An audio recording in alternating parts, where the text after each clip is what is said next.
If you have been keeping up with the news, you might have heard that humanity once again plans to go to the moon. But instead of the government this time, the space project is being spearheaded by one person, which is of course Elon Musk. His company SpaceX has recently begun work to take humanity back to the moon. So in today's video, we are going to take a look at how NASA and SpaceX will take people to the moon, and how they will set up the first human moon base.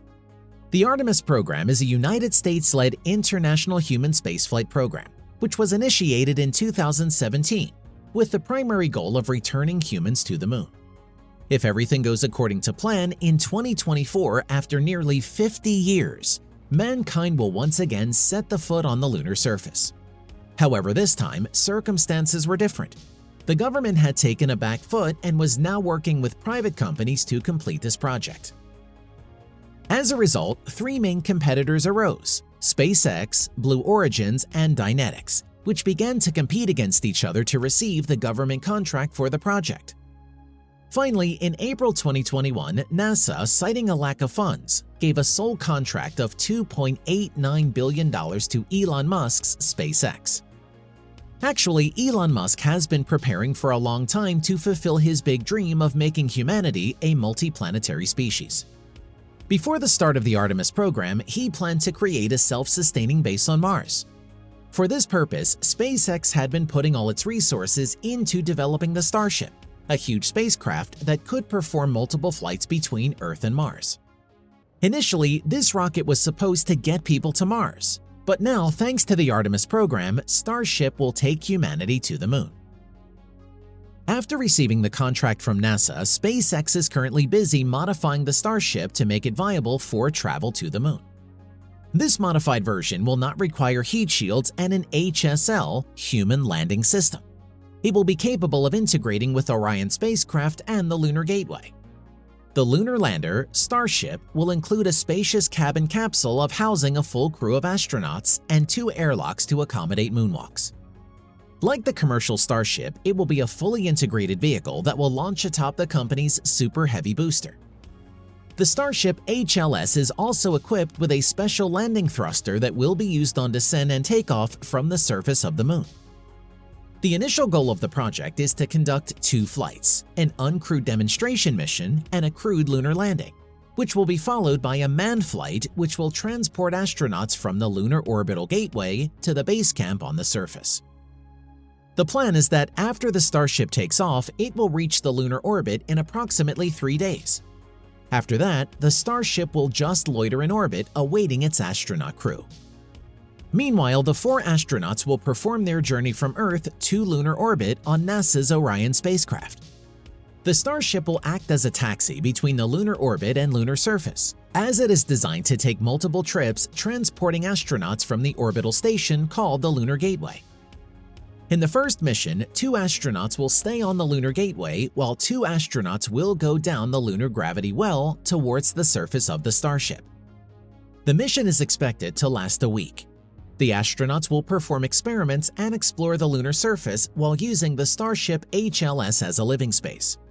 After this, we'll return to the Lunar Gateway. Well, that was for the way the astronauts are going to space. Now for the real fun part. The Artemis project isn't just going to take humanity back to the moon. The real plan is to establish a permanent human presence there.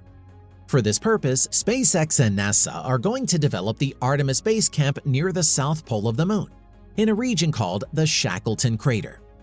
This crater was a unique location as the peaks along the crater's rim are exposed to almost continual sunlight, while the interior is perpetually in shadow. NASA has also detected pockets of frozen water in that region. The location fits NASA's criteria for the ideal base camp position, as the continuous sunlight will be used to power the base through solar energy, and this will also allow the camp to moderate extreme temperature swings. The location also offers easy access to areas of complete darkness that hold water ice. Having access to ice will help the Artemis Base Camp to achieve its goal of self-sustainability. The camp itself is expected to be lunar surface habitat that is planned to host 4 astronauts. The facility will also require infrastructure for power, waste disposal, and communications, as well as radiation shielding and a landing pad. The landing pad should be kept separate for other base camp features, such as the habitat or solar panels, by at least half a mile. It will also be situated at a different elevation so as to prevent descending spacecrafts from spraying high-speed debris at the equipment of areas of scientific interest. The base camp is planned to be supported by 2 mobility systems: a lunar terrain vehicle that will help astronauts traverse across the lunar surface, and a habitable mobility platform that could support trips away from the base for up to 45 days. The Artemis Base Camp will also feature a hopper that could deliver science and technology payloads all over the moon, and it will be operated by the crew at the Artemis Base Camp. Finally, NASA also plans to establish a lunar far-side radio telescope for the base camp. The great thing about all of this is that Elon Musk, the lead man at SpaceX, could offer many of the expertise and facilities that are required at the Artemis camp. Foremost among them is connectivity with Earth. This connectivity can be achieved using the Starlink satellites, which are already in the final stages of production. These satellites are programmed to provide internet coverage all over the world, but can be repurposed to provide communication for the base camp. Moreover, Tesla, another one of Musk's companies, has almost perfected using renewable sources of energies in their cars and factories. Such technologies would prove to be invaluable on the moon, as the only source of energy would be the sun. And Musk's often forgotten endeavor, the Boring Company, could be used to drill holes on the moon. We know it doesn't sound helpful, but with high-tech drilling, you could cut out the holes required to set up the entire infrastructure of the camp, and could also potentially use these drilling techniques to access the chances of frozen water. Musk believes that the timeline set for the first lunar launch might be achieved before the designated date. We must all remember that the moon isn't the endgame. This is just a step into setting up humanity to finally start exploring the final frontier. If you are interested in more content related to space exploration, we invite you to watch our previous video in which we answer the question: how will Elon Musk finance building his Mars city?